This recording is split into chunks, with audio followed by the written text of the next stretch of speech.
Benvenuti e ben ritrovati. Oggi è mercoledì 25 marzo 2026. Il sole sorge alle 6.04 e tramonta alle 18.27. La luna si leva alle 10.02 e cala alle 1.54. Oggi la Chiesa celebra l'Annunciazione del Signore, il momento in cui l'Arcangelo Gabriele annuncia a Maria la nascita di Gesù. Il 25 marzo è la giornata internazionale in ricordo delle vittime della schiavitù e della tratta transatlantica degli schiavi. Istituita dall'ONU, onora le milioni di persone vittime di un commercio disumano durato 400 anni e invita a riflettere sulle conseguenze del razzismo e del pregiudizio che ancora oggi affliggono la nostra società. Tantissimi auguri a Sir Elton John per i suoi 79 anni. Icona assoluta del pop mondiale con oltre 300 milioni di dischi venduti e una carriera leggendaria coronata dal cavalierato della regina Elisabetta II, la sua musica continua ad incantare generazioni confermandolo tra i più grandi artisti di sempre. Auguri a Mina, la tigre di Cremona, che oggi compie 86 anni. La voce più grande della musica italiana vive da decenni lontana dai riflettori, ma la sua influenza culturale resta immensa. Ogni suo nuovo progetto discografico diventa un evento, dimostrando come il vero talento non abbia bisogno di apparire per brillare. Federico Rampini, giornalista e saggista di fama internazionale, festeggia oggi il suo 70° compleanno. Da anni, voce autorevole degli Stati Uniti, Rampini ha raccontato i grandi cambiamenti geopolitici ed economici del nostro tempo, come corrispondente per la Repubblica e editorialista del Corriere della Sera.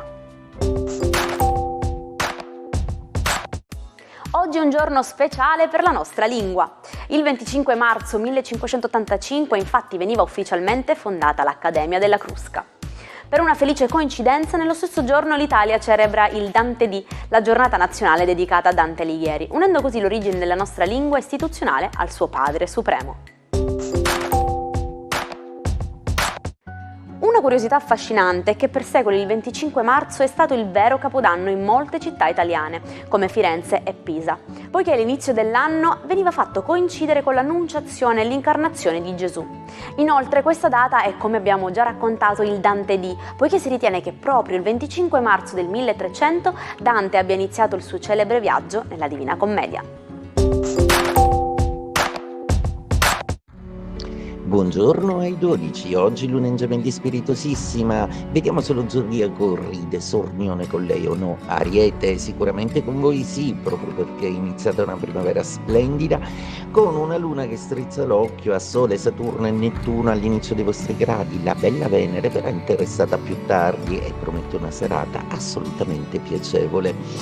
Toro, per voi oggi la giornata è particolarmente dinamica, una luna che vi dà prospettiva, una luna che vi fa mettere i puntini sulle i da un punto di vista economico, una luna che vi assicura un andazzo assolutamente agevole e positivo.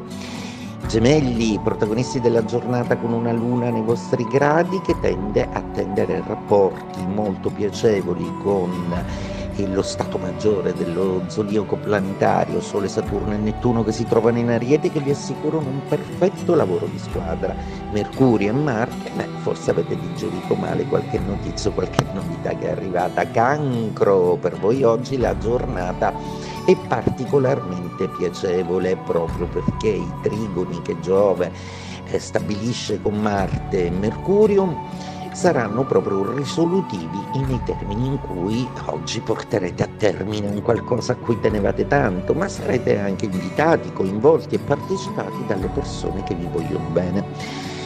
Leone, è una giornata oggi che vede tutto l'appoggio di Sole, Saturno e Nettuno e la bella Venere che vi dà tra l'altro delle belle novità in amore, è come se avesse riscoperto la bellezza dell'amore, del lavoro e di tutta la vostra vita. Complimenti e buona primavera a voi. Vergine, sempre di più il cielo risulta un po' più sereno e sgombro da idee poco felici.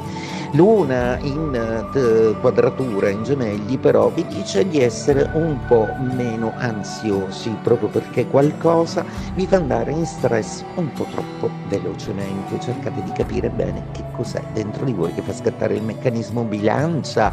Trigono della Luna stupendo per voi, un trigono emotivo che vi rassicura e vi dà tutta la possibilità di essere un pochino più calmi e sereni. Questo trigono vi garantisce anche un punto di vista molto oggettivo sulla realtà.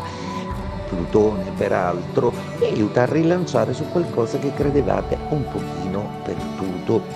Scorpione, per voi oggi è una giornata in cui la Luna non vi offende più con le emozioni altalenanti, per cui torna il sereno per voi e Mercurio e Marte sono comunque dalla vostra parte. Giove, peraltro, sta facendo di tutto per semplificare le cose da un punto di vista legale, patrimoniale e lavorativo. Sagittario, il vostro pianeta Giove da quando si è riattivato, anche se distanti in gradi, vi fa delle promesse peraltro che vengono ribattute da Sole, Saturno e Nettuno che sono già in trigono, presto lo sarà anche Giove, quindi utilizzate le prossime settimane, i prossimi mesi per gestire meglio alcune faccende legate proprio a degli investimenti economici. Capricorno, per voi oggi Giove esige un pochettino di sintesi, di giustizia e a volte tocca anche a voi magari chiedere un confronto un po' più umano tra voi e le persone. Fate in modo che tutta questa baraonda di cose abbia un effetto positivo anche sull'amore a cui sottraete per ora un po' troppo tempo. Acquario, una giornata oggi molto piacevole, Luna di trigono, tra l'altro in ottimo rapporto con Plutone, vi porta a sognare in amore, ad avere dei dialoghi più seduttivi, più eleganti, più belli. Pesci, a proposito di bellezza, la Luna oggi è in quadratura, per cui forse oggi c'è da prendere coscienza sul fatto che anche se con Giove riuscite a ottimizzare un po' ciò che sembra impossibile, la Luna vi ricorda che non sempre potete essere voi a salvare sempre tutto. Il 25 marzo 1436 la cattedrale del Santa Maria del Fiore a Firenze veniva consacrata da Papa Eugenio IV. Fu l'occasione per mostrare al mondo la cupola del Brunelleschi, un miracolo di ingegneria che ancora oggi domina la città. La data non fu scelta a caso, all'epoca il 25 marzo coincideva appunto con il Capodanno fiorentino. Perché si chiama Accademia della Crusca? Il nome deriva dall'idea di ripulire la lingua. Come nel processo del grano, bisogna separare il fior di farina, la parte buona, dalla crusca, lo scarto. Così gli accademici si proponevano di separare il buon italiano dall'impurità dell'uso scorretto. Oggi celebriamo il Dante Dì. Secondo la tradizione, proprio il 25 marzo del 1300 Dante Alighieri iniziava il suo viaggio immaginario nell'oltretomba. Un matto geniale che in un momento di esilio e sconfitta ha avuto il coraggio di attraversare inferno, purgatorio e paradiso per raccontare a tutta l'umanità la strada verso la redenzione. E ci salutiamo con la nostra frase del giorno. Meglio essere protagonisti della propria tragedia che spettatori della propria vita. Anche il nostro appuntamento di oggi termina qui, ma non dimenticate di seguirci sui social per contenuti inediti e di seguirci anche domani per un nuovo giorno assieme. Io vi auguro una buona giornata, a domani!